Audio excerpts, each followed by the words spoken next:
Share மார்க்கெட்டில் ப்ராப்பராக analyse பண்ணிவிட்டு நீங்கள் பண்ணிங்க அப்படின்னா கண்டிப்பாக ப்ராஃபிட் எடுக்க முடியும். ஸோ ஸ்டடி பண்ணி லேர்ன் பண்ணி அண்ட் பேட்டர்ன்ஸை ஃபாலோ பண்ணுங்கள். ஷேர் மார்க்கெட்டில் நீங்கள் 2 டைப்ஸ் ஆஃப் அனாலிசிஸ் பண்ணலாம். ஒன்று வந்து fundamental analysis and technical analysis. நான் இங்கே வந்து டெக்னிக்கல் அனாலிசிஸில் வந்து சார்ட் பேட்டர்ன் பற்றி ஒரு முக்கியமான 2 சார்ட் பேட்டர்ன் பற்றி நான் எடுக்க போகிறேன். ஸோ இது மட்டும் இல்லாமல் நீங்கள் ஃபண்டமெண்டலாக அனலைஸ் பண்ணிவிட்டு நீங்கள் வந்து ட்ரேட் பண்ணலாம். ஏன்னா இப்போ மார்க்கெட் வந்து ஓரளவுக்கு வந்து புல்லிஸில் வந்துக்கிட்டு இருக்கு.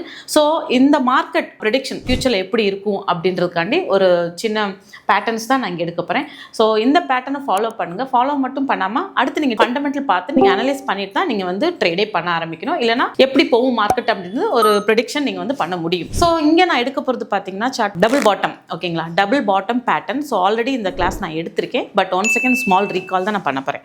ஸோ நீங்கள் வந்து இப்போது gold ETF or silver ETF இல்லை ஃபாரெக்ஸ் ட்ரேட் எதனால பண்ணுறீங்க அப்படின்னா அதுக்கு ஒரு அனலைசிஸ் பண்ணும் இல்லையா? ஸோ அந்த பேட்டர்ன் தான் இது பார்த்தீங்கன்னா ஒரு ஒர்க் அவுட் எவ்வளோ ஆகும்னா ஒரு 60 to 70% இந்த பேட்டர்ன்ஸ் ஒர்க் அவுட் ஆகும். அதர் தன் தட் நீங்கள் பார்க்க வேண்டியது எல்லாமே ஃபண்டமெண்டல். இது பார்த்தீங்கன்னா டபுள் டாப் பாட்டம் அப்படின்னு நம்ம சொல்கிறோம். எப்போ இந்த வந்து பிரேக் அவுட் வரும், நீங்கள் ஒரு சார்ட் எடுத்துக்கிறீங்க, weekly or daily chart pattern எடுங்க. அதில் வந்து என்ன பண்ணுறீங்க அப்படின்னா இந்த மாதிரி உங்களுக்கு ஒரு டபுள் பாட்டம் ஷேப் ஃபார்ம் ஆகுதா அப்படின்னு நீங்கள் பாருங்கள். ஸோ நீங்கள் அனலைஸ் அந்த பேட்டர்ன் பார்க்கும்போதே உங்களுக்கு தெரியும். ஸோ எப்போ இது வந்து பிரேக் அவுட் ஆகும், இந்த மாதிரி உங்களுக்கு டபுள் டாப் வரும்போது நீங்கள் என்ன பண்ணணும் அப்படின்னா இங்கேருந்து ஒரு புல்லிஸில் போயிட்டு இந்த மாதிரி ஃபார்மேஷனுக்கு அப்புறம் இங்கே இதை பிரேக் அவுட் ஆச்சு. தட் மீன்ஸ் இந்த பாயிண்ட்டை பிரேக் அவுட் ஆச்சு அப்படின்னா மார்க்கெட் வந்து டவுனில் போகும்னு அர்த்தம். அப்போ நீங்கள் என்ன பண்ணணும்னா இங்கே ஒரு சில பாயிண்ட்ஸ் வச்சுட்டு இங்கேருந்து நீங்கள் செல் பண்ணணும். நாட் இமிடியேட் செல்லிங் நீங்கள் பண்ணக்கூடாது. ஓகேங்களா? ஸோ இந்த மாதிரி நீங்கள் பார்த்துக்குங்க. டபுள் டாப் பாட்டமில் வந்து இந்த பாயிண்ட்டை பிரேக் அப் பண்ணுதா அப்படின்றத நீங்கள் பார்த்துட்டு நீங்கள் ட்ரேட் பண்ணணும்.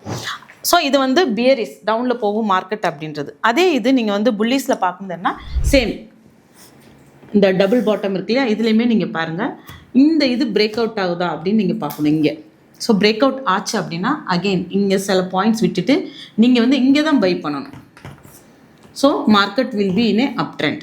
இங்கே நீங்கள் என்ன பண்ணுங்க, சப்போஸ் இங்கே ஒரு 100 பாயிண்ட்ஸ், இங்கே ஒரு 100, இங்கே போனது வந்து 120 இருக்குதுன்னு வச்சுக்கிறீங்களேன். ஸோ நீங்கள் என்ன பண்ணணும் அப்படின்னா இங்கே 20 பாயிண்ட்ஸ் விட்டுட்டு தான் நீங்கள் வந்து அதுக்கப்புறம் புல்லிஸில் ஒரு 20 to 30 பாயிண்ட்ஸ் வச்சு என்ன மெட்டல்ஸ் ஆர் க்ரூட் ஆயில் இல்லை அந்த கோல்டு ETF எது ட்ரேட் பண்ணுறீங்களோ அதுக்கேற்ற மாதிரி பாயிண்ட்ஸை செட் பண்ணிக்கிறங்க. ஸோ இங்கே பிரேக் அவுட் ஆச்சு அப்படின்னா market will be in up trend. So bullish. So down trend, இது வந்து அப் ட்ரெண்ட். இது டபுள் டாப் பாட்டமில்.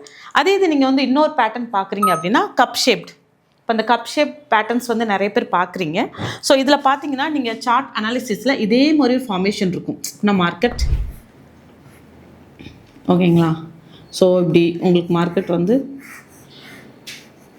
இதே மாதிரி ஃபார்மில் இருக்கும். நீங்கள் அப்போ பார்க்கலாம் இது ஒரு கப் ஷேப்பில் இருக்கா அப்படின்றது. இந்த கப் ஷேப்டு ஹேண்டில் வந்து எப்படி இருக்கணும் அப்படின்னா ஃபஸ்ட்டு உங்களுக்கு இந்த மாதிரி ஒரு ஃபார்மேஷன் இருக்கணும். அதுக்கப்புறம் ஒரு கப் ஷேப்பில் இப்படி ஃபார்ம் ஆகிட்டு அகெயின் உங்களுக்கு வந்து போகுது அப்படின்னா இது புல்லிஸில் தான் இந்த மாதிரி நடக்கும். ஸோ கப் ஷேப்டு வந்து புல்லிஸ் பேட்டர்ன் போகிறதுக்கான ஒரு ப்ரிடிக்ஷன். ஸோ இதுவுமே நீங்கள் வந்து ஃபார்ம் ஆனதுக்கப்புறம் இங்கே ஸோ ஃபார்ம் ஆனதுக்கப்புறம் பிரேக் அவுட் ஆச்சு, இந்த லேயரை வந்து இது பிரேக் அவுட் பண்ணிடுச்சு அப்படின்னா மார்க்கெட் வந்து அப் ட்ரெண்ட். இது வந்து cup shaped cup shape pattern. So இந்த 2 பேட்டர்னும் நீங்கள் வந்து ட்ரேட் பண்ணுறதுக்காண்டி ஜஸ்ட் ப்ரீவியஸ் பேட்டர்ன்ஸை பாருங்கள், எந்த மாதிரி ஃபார்ம் ஆயிருக்குன்னு பார்த்துட்டு பிரேக் அவுட் பண்ணிட்டு ஒரு பேப்பர் ட்ரேட் பண்ணி பாருங்கள், அது நடக்குதா அப்படின்னு பாருங்கள். அதுக்கப்புறம் நீங்கள் சின்ன சின்ன டார்கெட்ஸ் வச்சு நீங்கள் இதை வந்து ஃபோக்கஸ் பண்ணலாம். ஸோ இந்த சார்ட் பேட்டர்னை வந்து நீங்கள் அனலைஸ் பண்ணிவிட்டு பண்ணுங்கள். So further patterns or technically நான் வந்து எடுக்கும்போது நான் உங்களுக்கு சொல்கிறேன். இதில் உங்களுக்கு ஏதாவது டவுட்ஸ் இருக்குது அப்படின்னா கீழே கமெண்ட் செக்ஷனில் கேளுங்க, நான் உங்களுக்கு சொல்கிறேன். தேங்க்யூ.